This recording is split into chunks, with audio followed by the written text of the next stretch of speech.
जय हिंद, वंदे मातरम। आपका स्वागत है फिर से एक बार मेरे वीडियो में, जिसमें हम राष्ट्रपति के बारे में चर्चा करेंगे।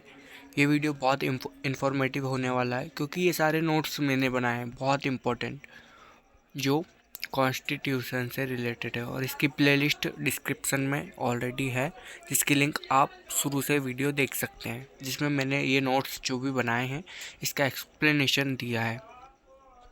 आइए जानते हैं राष्ट्रपति के बारे में। राष्ट्रपति जो क्या होता है, हमारे देश का सर्वोच्च नागरिक होता है। राष्ट्रपति प्रथम नागरिक भी कहा जा सकता है उसे। राष्ट्रपति का उल्लेख संविधान के आर्टिकल 52 में मिलता है। राष्ट्रपति देश का सर्वोच्च होता है, हेड होता है, और इसे देश का प्रथम नागरिक भी कहते हैं। अब राष्ट्रपति का चुनाव कैसे होता है? राष्ट्रपति का चुनाव, भारत के राष्ट्रपति का चुनाव अप्रत्यक्ष यानी कि इनडायरेक्टली होता है। मतलब जनता द्वारा चुने गए प्रतिनिधि राष्ट्रपति के चुनाव में भाग लेते हैं। ठीक है, मतलब जनता के द्वारा जो चुने होते हैं वो जो प्रतिनिधि होते हैं वे राष्ट्रपति का चुनाव करते हैं। लोकसभा और राज्यसभा के सभी निर्वाचित सदस्य इसमें शामिल होते हैं। राज्यों की विधानसभाओं के निर्वाचित सदस्य शामिल होते हैं, और दिल्ली और पांडिचेरी की विधानसभाओं के निर्वाचित सदस्य शामिल होते हैं। राष्ट्रपति के निर्वाचन से संबंधित मामलों की सुनवाई केवल सुप्रीम कोर्ट में की जाती है। ठीक है, विधायक के मत का मूल्य यानी कि MLA इक्वल टू क्या होता है, राज्य की कुल जनसंख्या बटे राज्य से निर्वाचित विधायक की संख्या इंटू 1/1/1000। ओके, 1/1000। तो ये विधायक के मत का मूल्य की एक फॉर्मूला है इसका निकालने का। संसद के मत का मूल्य जो होता है MP का मेंबर ऑफ पार्लियामेंट, ऊपर वाला विधायक का क्या था, मेंबर ऑफ लेजिस्लेटिव असेंबली। नीचे वाला सांसद के मत का मूल्य MP यानी कि इक्वल टू भारत के कुल निर्वाचित सांसदों का मूल्य और निर्वाचित सांसदों की संख्या। ये एक फॉर्मूला होता है। अगर राष्ट्रपति को चुनाव के बाद खारिज किया जाता है तो राष्ट्रपति द्वारा किए गए कार्यों को शून्य नहीं किया जाता। ठीक है, राष्ट्रपति चुनाव की प्रक्रिया में आनुपातिक प्रतिनिधित्व प्रणाली के अनुसार एकल संक्रमणीय मत का उपयोग किया जाता है। भारत का नागरिक हो जो इसकी योग्यताएं होती हैं। आइए जानते हैं राष्ट्रपति बनने के लिए क्या क्या योग्यताएं होनी चाहिए।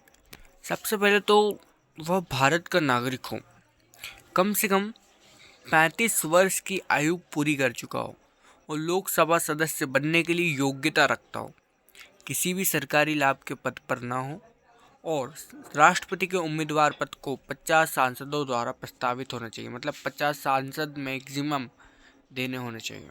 ठीक है, जमानत राशि 15,000 राष्ट्रपति के उम्मीदवार पद के लिए होती है, जो RBI में जमा होती है। RBI यानी कि रिजर्व बैंक ऑफ इंडिया, जो सरकार का बैंक होता है, बैंकों का बैंक होता है, सभी वाणिज्य बैंकों का बैंक होता है, रिजर्व बैंक ऑफ इंडिया। ठीक है, इसमें जमा होती है। और जमानत राशि जब्त ना हो इसके लिए कम से कम 1/6 वोट मिलना चाहिए। राष्ट्रपति को शपथ कौन दिलाता है? सुप्रीम कोर्ट के मुख्य न्यायाधीश दिलाते हैं। जो भी सर्वोच्च न्यायालय होता है उसका जो मुख्य न्यायाधीश होता है वह राष्ट्रपति को शपथ दिलाता है, और इसकी अनुपस्थिति में सुप्रीम कोर्ट का वरिष्ठ न्यायाधीश दिलाता है। यदि मुख्य न्यायाधीश अनुपस्थित है या किसी कारण से उपस्थित नहीं हो पाए हैं तो सुप्रीम कोर्ट के जो सबसे वरिष्ठ न्यायाधीश होंगे, सुप्रीम कोर्ट में एक मुख्य न्यायाधीश होता है, बाकी अन्य होते हैं, तो जो वरिष्ठ न्यायाधीश होंगे वे राष्ट्रपति को शपथ दिलाते हैं। कार्यकारी राष्ट्रपति भी शपथ लेते हैं। जो भी कार्यकारी होते हैं, मतलब कि राष्ट्रपति के ना होने पर कार्यकारी अध्यक्ष के रूप में चुने जाते हैं। राष्ट्रपति से संबंधित अन्य प्रावधान क्या क्या है? तो राष्ट्रपति का वेतन, भत्ते व अन्य सहायता राशि संसद द्वारा निर्धारित की जाती है। कौन करता है? संसद। और पद पर रहते हुए इन सुविधाओं में कटौती नहीं की जा सकती। जब तक वो पद पर है तब तक इसमें कटौती नहीं की जाएगी। ठीक है, आगे चलें तो हम राष्ट्रपति के खिलाफ कोई भी क्रिमिनल प्रोसेस नहीं की जा सकती, लेकिन इस पद के बाद की जा सकती। जब तक कोई व्यक्ति राष्ट्रपति के पद पर है उस पर क्रिमिनल आपराधिक जो प्रक्रिया है वह इस पर लागू नहीं की जा सकती, पद से हटने के बाद की जा सकती है। व्यवहारिक कार्यवाही व्यक्तिगत कारणों से शुरू होती है, लेकिन 2 महीने पहले नोटिस देना होता है। अब इसका कार्यकाल कितना होता है राष्ट्रपति का? जो हमारे देश के राष्ट्रपति सर्वोच्च नागरिक होता है, इन ये भी एक शासन के अंग है, तो इनका कार्यकाल कितने वर्ष का होता है? 5 वर्ष का होता है। राष्ट्रपति फिर से निर्वाचित हो सकता है, ये अपने पद पर तब तक रह सकता है जब तक नया राष्ट्रपति चुनकर नहीं जाएगा। आमतौर पर राष्ट्रपति का चुनाव 6 माह पहले से किया जाता है, ठीक है। जो चुनावी प्रक्रिया होती है वो 6 महीने पहले से शुरू हो जाती है। अपना कार्यकाल पूरा होने से पहले राष्ट्रपति पद से हट सकता है। कारण क्या होते हैं इसके हटने से? या तो वो इस्तीफा दे सकता है। वो किसको इस्तीफा देगा? उपराष्ट्रपति को देगा। महाभियोग द्वारा हटाया जा सकता है इन्हें। सुप्रीम कोर्ट ने चुनाव को डिक्लेयर कर दिया हो, मतलब कि जो भी इनका चुनाव हो वो डिक्लेयर हो गया हो, रद्द कर दिया हो। इन मामलों में राष्ट्रपति का चुनाव 6 महीने में होता है। अब महाअभियोग की प्रक्रिया कितने आर्टिकल के अनुसार दर्शाई जाती है? तो 61। यह एक प्रक्रिया है जिसमें संसद द्वारा राष्ट्रपति को अपने पद से हटाया जाता है।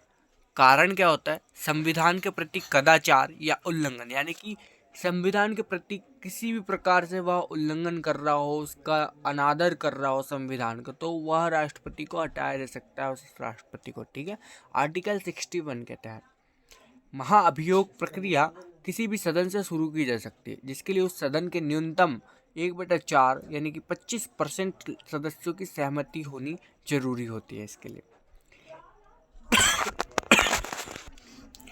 इसके बाद राष्ट्रपति को 14 दिन का नोटिस दिया जाता है। फिर उस सदन में महाअभियोग के लिए वोटिंग की जाती है, जिससे 2/3 बहुमत की आवश्यकता होती है। इसके बाद प्रस्ताव दूसरे सदन में भेजा जाता है। दूसरा सदन महाअभियोग की जांच करता है और संतुष्ट होने पर भी इस प्रस्ताव को 2/3 बहुमत से पास करता है। संतुष्ट होने के बाद भी इसमें जांच चलती है और 2/3 से बहुमत से पास करता है। इस प्रकार से ये प्रक्रिया समाप्त हो जाती है। जब ये प्रक्रिया समाप्त हो जाती है तो राष्ट्रपति को पद से हटा दिया जाता है, वह हट जाता है। अब तक हमारे देश में किसी भी राष्ट्रपति पर महाअभियोग नहीं लगाया गया है। अब राष्ट्रपति की शक्तियाँ प्रमुख रूप से क्या क्या होती है? तो कार्यकारी होती है, यानी कि कार्य से संबंधित उसके कार्य क्या क्या है।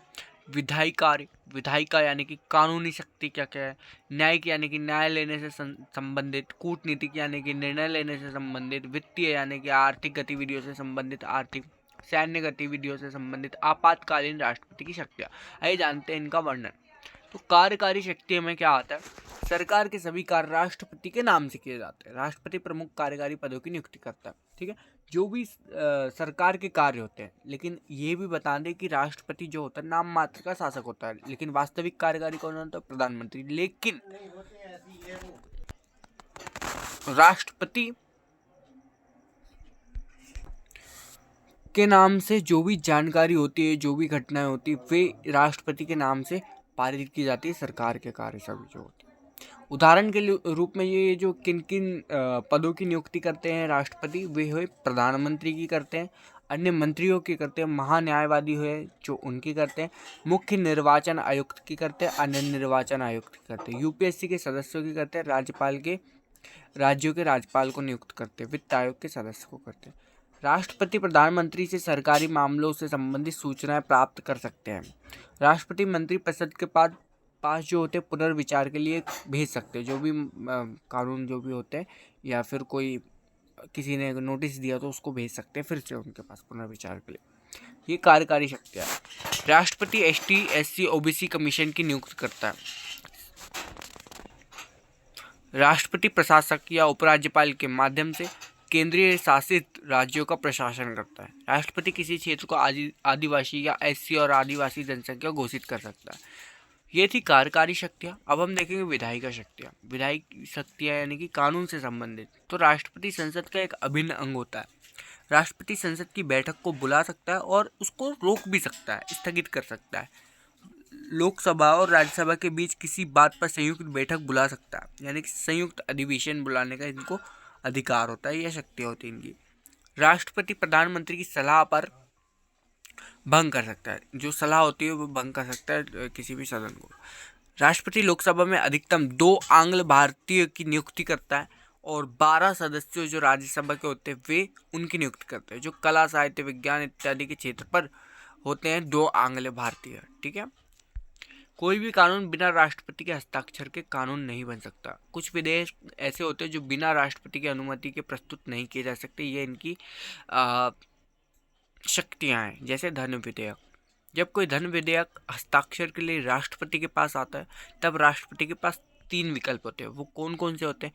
या तो उस पर हस्ताक्षर कर दे, या विधेयक को रोक दे, या फिर उसे पुनर्विचार के लिए भेज दे।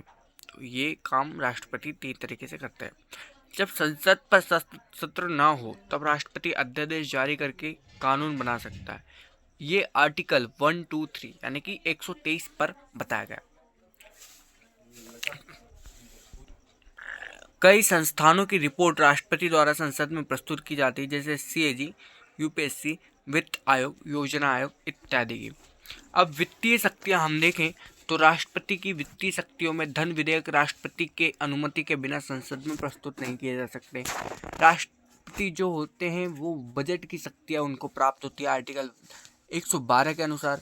आकस्मिक कोष राष्ट्रपति के नाम पर वित्तीय सचिव अपने पास रखता है। जो भी आकस्मिक कोष यानी कि अचानक से उपयोग करने वाले, अचानक जरूरत पड़ने पर उपयोग किए जाने वाले धन को अपने पास रखता है।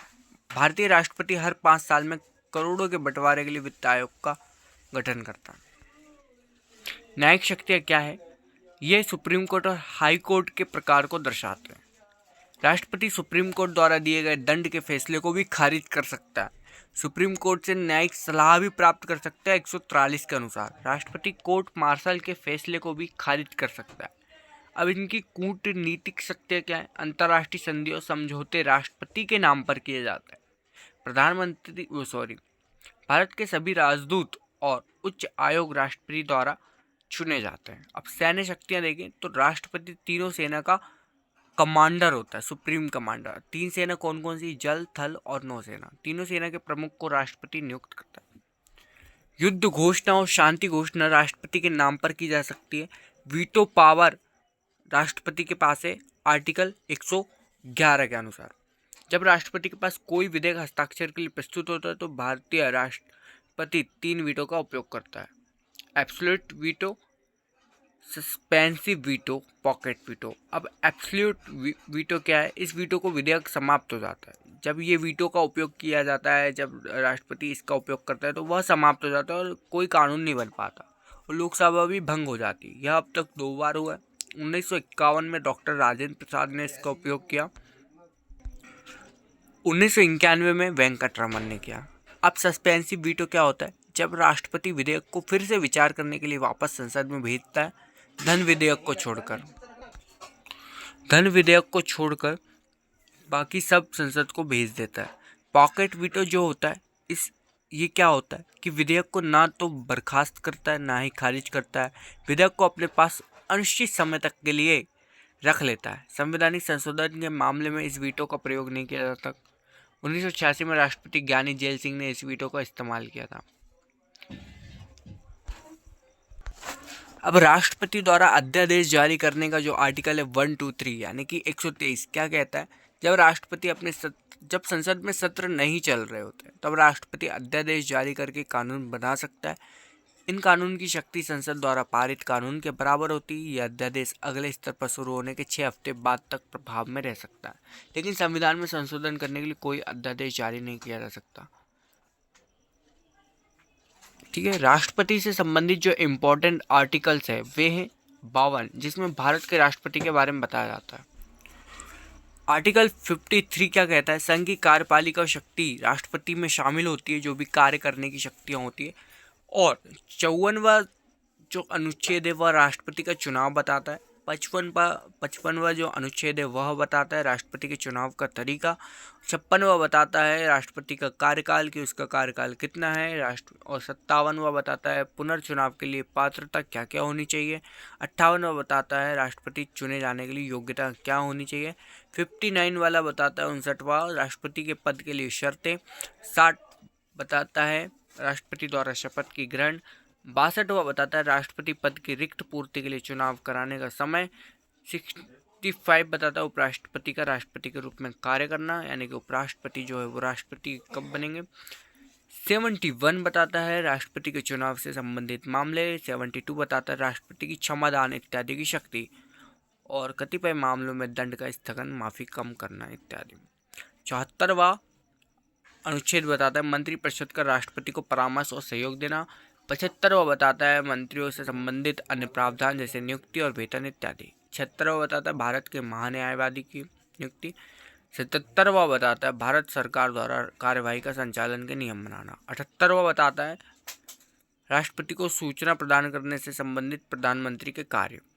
85वां है संसद के सत्र और सत्रावसान तथा भंग करना। 111वां बताता है कि संसद द्वारा पारित विधेयकों पर सहमति प्रदान करना। 112वां बताता है संघीय बजट। 123वां बताता है अध्यादेश जारी करने की शक्ति और 143वां बताता है सर्वोच्च न्यायालय से सलाह लेने की शक्ति। तो ये था हमारा राष्ट्रपति के बारे में ज्ञान। वर्तमान की जो राष्ट्रपति है हमारी वह है द्रौपदी मुर्मू जी, जो एक आदिवासी समुदाय से संबंधित है।